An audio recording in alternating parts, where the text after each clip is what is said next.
Welcome to the 2024 Unshackler Awards. My name is Damien Ferri, the Senior Editor of the Unshackled, and this is the 9th annual awards that we have done. 9 years now we've been doing these awards, and it's going to be a cracker. We're going to be doing 10 awards as always, and we're going to be running it from the 10th down to the 1st, the most important. We've got 10 nominees per award, and we're going to again go from the 10th to the 1st position of every award. It's been a great year. We've had, of course, the Trump resurgence. There's been a lot happening politically. Albo definitely on the line, coming election in a few months. So let's see exactly how everyone's fared this time round in the Unshackler Awards. The first award that I would like to present is the 2024 Fake News of the Year. We've had previous winners such as the CNN, ABC, The Project and the Daily Mail, and we'll see how they all fare. Here we go. So our nominees: The New Daily, 7 News, 9 News, news.com.au, Crikey, MSNBC, CNN, and in third place, with 15% of the vote, The Guardian. And of course a far left rag like that, definitely deserving of that spot. In second place, with 31% of the vote, we have The Project.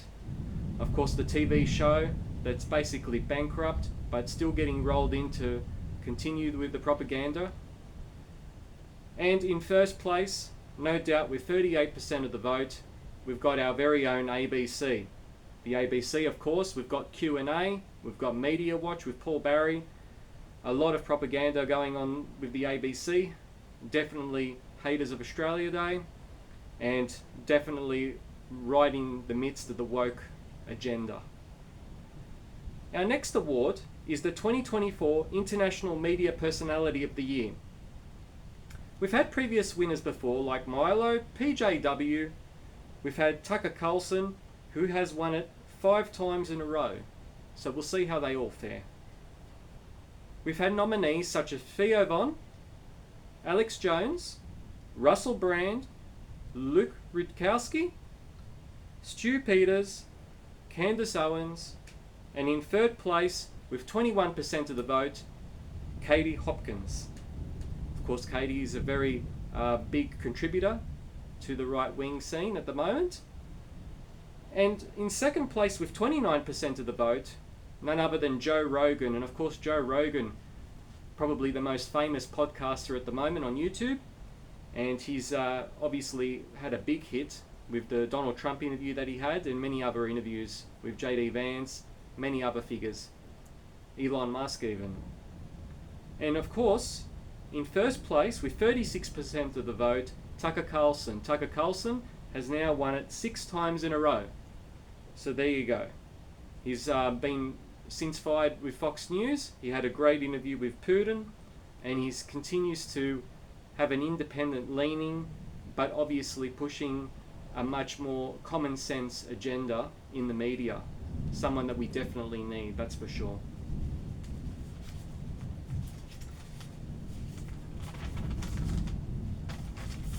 So the next award that we have, and this is a favourite, the 2024 Degenerate of the Year.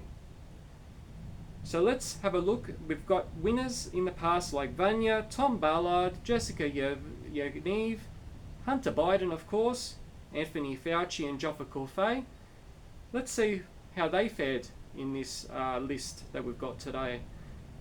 So, we've got Hugh Edwards, Adam Britton, Jeffrey Marsh, Ashley Paul Griffith, Yumi Steins, Hunter Biden, Dylan Mulvaney, and in third place, none other than Lily Phillips, someone that is very renowned, of course, the OnlyFans girl that was setting her own world records, that is very shameful records, but nevertheless records, and basically the news media is pushing her, trying to give away the type of career that they want other women to follow in her footsteps. In second place, with 19% of the vote, Kane Manuel. K. Manuel, very renowned obviously as another OF model, a trans person, and someone that was tricking people into sleeping with them over in the Gold Coast. So someone that is a very big degenerate. And in first place, with 28% of the vote, none other than P. Diddy himself. This bloke here, very renowned not only for his music, but also his celebrity parties, underage grooming.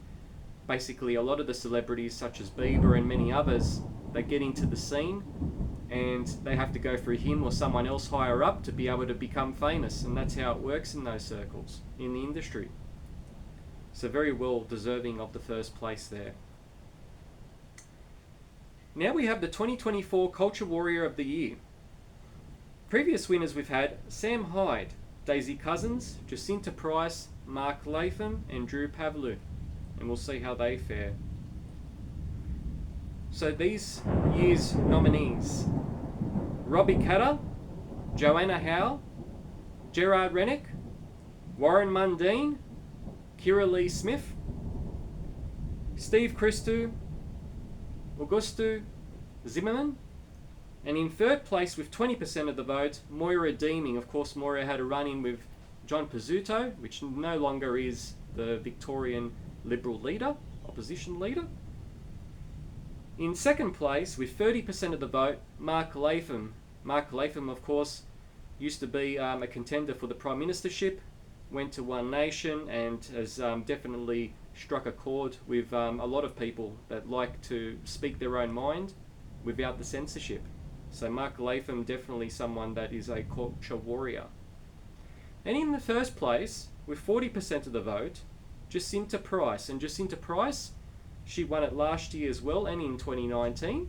And Jacinta Price was the key figure in the No campaign. Someone that really has a big following and is going to be politically, at least, a very popular person, someone that will get far, I believe. So they're all the Culture Warrior nominees, and of course the winner. The next award that we're going to jump to is the 2024 Triggered Feminist of the Year. We've had previous winners like Hillary Clinton, Sarah Hanson-Young, Greta Thunberg, Clementine Ford, Lydia Thorpe and Lisa Wilkinson, and we'll see how they all fare.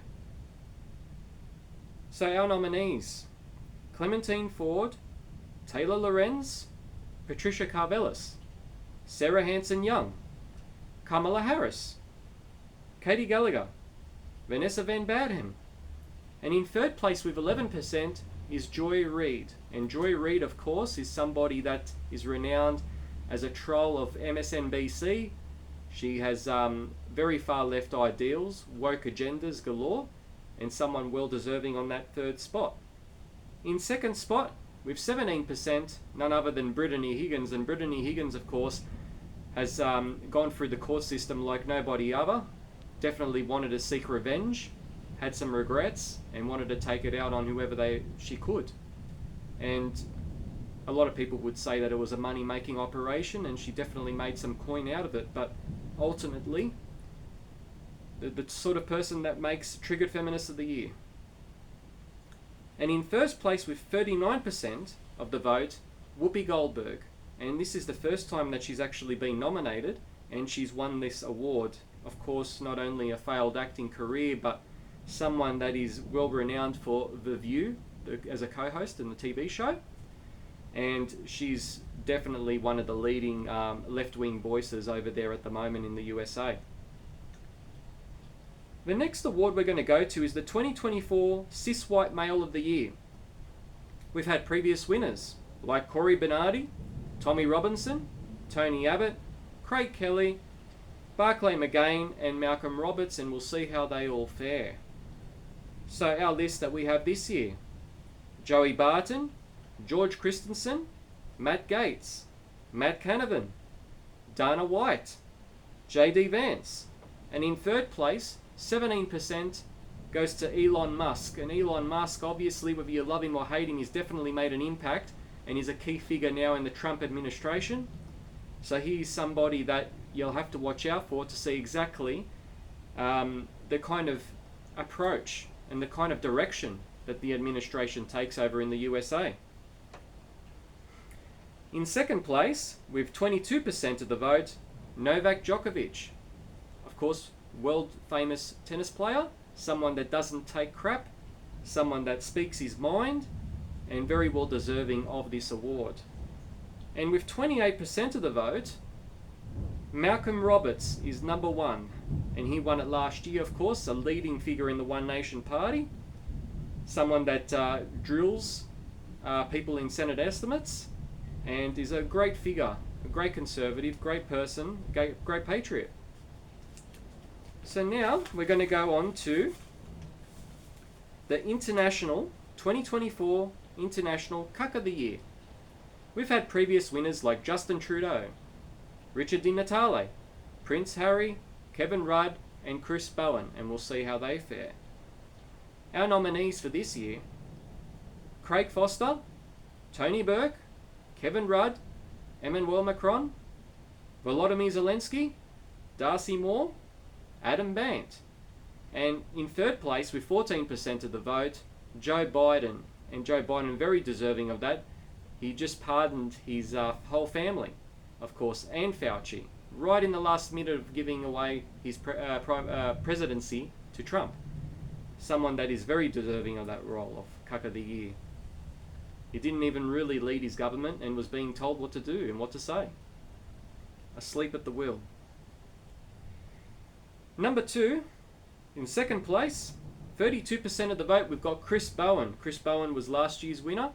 Someone that has done a lot of damage with the energy agenda over here, renewables and so forth. Someone very well deserving of this award. But in first place, with 36%, Justin Trudeau. Now, Justin Trudeau, of course, he won it back in 16, 17 and 18, and he's definitely one of the most dystopian leaders the world has ever seen. Very much into the 2030 agenda goals that have been put forward to him, and done a lot of damage as a Prime Minister of Canada. Next, we've got the 2024 International Unshackler of the Year. Previous winners, we've had Donald Trump, Fraser Anning, Ron DeSantis, and Pauline Hanson. So let's see how they fare this year. We've got Geert Wilders, Kalen Georgescu, Javier Milei, Marine Le Pen, Nigel Farage, Vivek Ramaswamy, Tulsi Gabbard, and in third place, of course, with 15% of the vote, we've got Viktor Orban, the Hungarian leader, someone that is a very big patriot and conservative. A freedom-loving patriot is what we need down here, and someone that has been very renowned for his controversial views, very deserving as the International Unshackler of the Year. With 19% of the vote, in second place, we have Robert F. Kennedy Jr. Robert F. Kennedy Jr., now the Health Secretary over in the United States of America, someone that questions the vaccines, someone that is wanting to rid fluoride out of the water system, and definitely clamp down on processed foods and seed oils. So I think he's going to be a really good pick, someone that's definitely going to steer the administration in the right pathway. And in first place, 33%, we've got Donald Trump.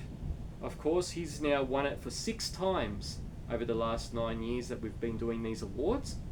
And Donald Trump came out of nowhere, everyone wrote him off, nearly assassinated, come back, and he's won the presidency. Someone that I always knew had it in him to come back, and a lot of people just weren't accepting of that fact. So I think he's done a lot of good, very anti-immigration policies, economically going to put America first, and we really need to see someone put here over at home, Australia first. So this is the kind of policy we need going forward, and he's going to be a leading contender and someone that will influence domestic politics, I hope. We now have the last 2 awards coming up, the big ones. First, the 2024 Australian Unshackler of the Year. Previous winners have been Eve Black, Rod Cullerton, Harrison McLean, and Ozzy Kozak, and we'll see how they fare in this year's nominee list. We've had nominees Maria Z, John Ruddick, Clive Palmer, John Adams, David Limbrick, Craig Kelly, Monica Smith, and in third place with 12% of the vote, Damien Richardson. Of course, Damien Richardson, he's been doing a lot of rallies lately, getting a lot of group meetings together, someone that's really popular, and he's getting into the whole worker party sort of based politics, getting people back into working class activism, which is very patriotic and what is needed for this country.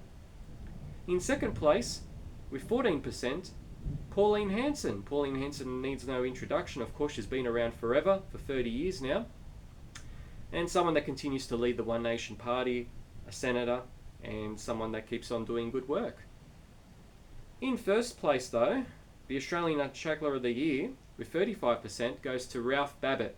And Ralph Babbitt's a great United Australia Party senator, someone that is very much against the woke agenda, and has very strong values and isn't afraid of expressing them either. Has a lot of run-ins with the Greens and so forth. So someone that we need, and we need more of them like that. Our last award, of course, we've got is the 2024 Australian Regressive of the Year. Previous winners are Waleed Ali, Dan Andrews, which won it a stack of times, Tom Tanuki, and Davir Abramovich. And we'll see how they fare this time around. We've had Roger Cook, Jackie Lambie, Stephen Miles, Jacinta Allen, Paul Barry, Zali Stegel, Maureen Faruqi, and in third place with 18%, Lydia Thorpe. Lydia Thorpe, very famous, or infamous I should say, for the wrong reasons. Someone that continues to push the Invasion Day angle, someone that continues to provoke and also get involved with rallies, interrupt ceremonies, a huge embarrassment and laughing stock, and someone that will definitely not be elected again next time round, but it's still many years to go till we get rid of her. In second place on 21% is Davir Abramovich. Davir Abramovich is someone that doesn't believe in free speech, someone that very much pushes censorship, and not someone that is a friend to Australia, but has self-interests rather than Australian interests at heart. And in first place, with 29% of the vote, is Anthony Albanese. And he hasn't won this award yet, so this is a new winner. Anthony Albanese, 29%. He was the architect of The Voice, really much pushing that as his agenda, the one thing he wanted to be remembered by. And he will be remembered by, but he lost. Thank God for that. He's very woke, has done huge damage when it comes to cost of living pressures, doesn't care, is in his own Canberra bubble, and someone that I believe has a good shot of losing next election, which will be on in a few months' time. They're all the awards, and we've had a really big year this year. Of course, the Trump presidency especially was the big turning point that we really needed to see. And we're seeing a lot of politics in Europe starting to change. We're seeing better leaders getting elected over there. In the UK, Reform getting very, very close, not on a seat margin, but on the popular vote, doing really, really well. And I think we will start to see it as a domino effect in many other countries as well. This is definitely a good state that we're in right now. We are going into an election here in Australia. There's a lot of problems, and people are starting to realise them. We are starting to see people turn against the far left, the woke, and advocate for more common sense principles and values. At the end of the day, people are doing it tough, and the last thing they need is to think about woke agendas.